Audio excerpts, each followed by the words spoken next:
وزیراعلیٰ پنجاب مریم نواز کی دھواں دھار پریس کانفرنس۔ مریم نواز نے لاہور کے واقعوں کو جھوٹ کا پرندہ قرار دے دیا۔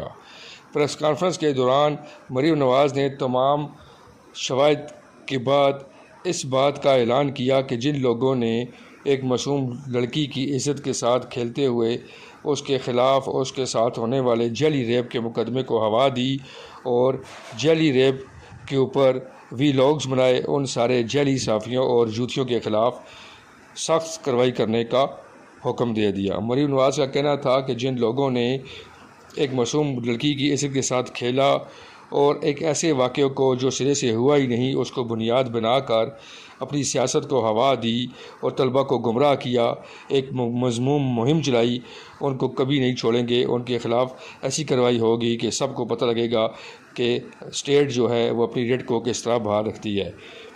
مبینہ واقعے کے روز بچی کالج میں تھی ہی نہیں۔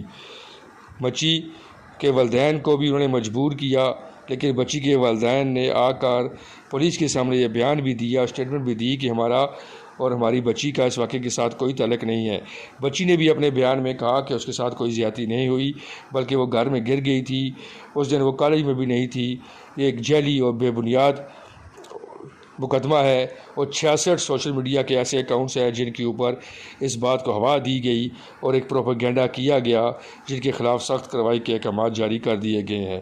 مریم نواز نے کہا کہ خواتین میری ڈیڈ لائن ہے، ریڈ لائن ہے، جو بھی خواتین کے ساتھ زیادتی کرے گا اس کو میں نہیں چھوڑوں گی۔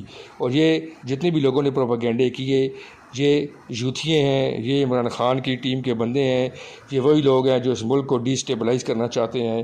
ہم ان کے بہت قریب تک پہنچ گئے ہیں اور ان کے خلاف جلدی کارروائی شروع ہو جائے گی۔ سائبر کرائم ونگ ان کے اوپر کام کر رہا ہے، اکاؤنٹس کی ہم نے نشاندہی کر لی ہے۔ وہ سارے لوگ پکڑے جائیں گے جنہوں نے ایک بے بنیاد بات کو اچھالا اور طلبہ کو انتشار دلایا، جعلی ٹویٹس کیے، جعلی ویڈیوز بنائیں تاکہ طلبہ کے اندر انتشار پیدا ہو اور وہ توڑ پھوڑ کریں۔ لیکن ان کی اس سارے حربوں کے باوجود یہ اپنے مقصد میں کامیاب نہیں ہو سکے۔ اب طلبہ کو بھی پتہ لگ گیا ہے کہ ایسا کوئی واقعہ سرے سے ہوا ہی نہیں۔ جس گارڈ کو پکڑا گیا تھا اس کا واقعے سے کوئی تعلق ہی نہیں ہے، کوئی شواہد نہیں ہے، کسی قسم کے کوئی شواہد نہیں ہے۔ جن کے اوپر الزام لگایا جا رہا ہے کہ ان کے ساتھ ریپ ہوا ہے وہ اپنے گھر میں تھے، ان کا اس واقعے کے ساتھ کوئی تعلق نہیں ہے۔ اس کے باوجود انہوں نے بہت زیادتی کی ہے، اب ہم ان کو بالکل بھی نہیں چھوڑیں گے۔ مریم نواز کی اس پریس کانفرنس کے بعد وہ جھوتیے جنہوں نے اکاؤنٹس بنا کر اپنی سیاست کھیلی، طلبہ کے نام کو استعمال کیا، اس بچی کی عزت کے ساتھ کھیلا، ان کے خلاف سخت سے سخت کارروائی کے احکامات جاری کر دیے گئے ہیں۔ عنقریب بہت جلد ہی ان کے گھروں میں چھاپے مارے جائیں گے اور ان کو پکڑا جائے گا۔ ان کی ساری ڈیٹیلز پنجاب گورنمنٹ کے پاس آ چکی ہیں۔ مزید اچھی ویڈیوز دیکھنے کے لیے چینل کو سبسکرائب کریں اور بیل آئیکن کو دبا دیں تاکہ آپ کو ہماری آنے والی ہر ویڈیو مل سکے۔ شکریہ۔